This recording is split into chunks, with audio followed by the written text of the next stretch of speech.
আসন্ন লোকসভা নির্বাচনকে সামনে রেখে প্রকাশ্য জনসভা করলেন ভাঙড়ের বিধায়ক তথা আইএসএফ চেয়ারম্যান মোহাম্মদ নওশাদ সিদ্দিকী।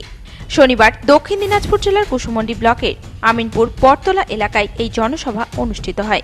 মূলত কৃষিজ ফসলের ন্যায্য মূল্যের দাবিতে ও সমস্ত সরকারি শূন্য পদে স্বচ্ছভাবে নিয়োগের দাবিতে এই প্রকাশ্য জনসভার আয়োজন করা হয়। ভাঙড়ের বিধায়ক তথা আইএসএফ চেয়ারম্যান মোহাম্মদ নওশাদ সিদ্দিকী ছাড়াও এদিনের জনসভায় উপস্থিত ছিলেন আইএসএফ রাজ্য কমিটির সম্পাদক বিশ্বজিৎ মাইতি, লক্ষ্মীকান্ত হাসদা সহ আইএসএফ এর অন্যান্য কর্মীরা। এদিনের এই জনসভায় বক্তব্য রাখতে গিয়ে বিজেপি ও তৃণমূল কংগ্রেস নেতৃত্বের বিরুদ্ধে বিভিন্ন ইস্যুতে তোপ দাগেন ভাঙড়ের বিধায়ক তথা আইএসএফ চেয়ারম্যান নওশাদ সিদ্দিকী। এই বঙ্গের কয়েকটা সিটে আমি প্রার্থী দেবো, তার মধ্যে কিন্তু কয়েকটা সিটের মধ্যে কিন্তু একটা অন্যতম সিট হচ্ছে বালুরঘাট।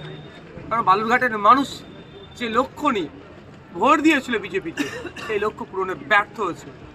এখানে স্বাস্থ্য থেকে শিক্ষা থেকে বেশিরভাগ বিষয় এখানকার মানুষ সাথে বঞ্চিত হচ্ছে। এখানকার মানুষের চাওয়া পাওয়ার কথা পার্লামেন্টের সেই মতো এখানকার এমপি তুলে ধরতে পারেনি। সাধারণ মানুষের কাছে যাব, সাধারণ মানুষ যদি আমাদেরকে ভোটে জেতান, আমি আশা করছি জেতাবেন। আমরা তো যে বুথ দখল করতে পারি না, আমরা অ্যাপ্রোচ করব। আমরা এখানকার জনপ্রতিনিধি হয়ে এখানকার যে আমাদের হবে তাদের মাধ্যমে এখানকার মানুষের চাওয়া পাওয়া শিক্ষা, স্বাস্থ্য, কর্মসংস্থান থেকে শুরু করে সারা দেশের বিষয়ে যে অন্যায় করছে যারা করেছিল বিগত দিনে, আগামী দিনে যদি কোনো ধরনের বিল আসে, সে কৃষক বিল থেকে শুরু করে তার বিরুদ্ধে যেমন করবে, মানুষের জন্য নতুন বিল আনার জন্য আহ্বান করবে।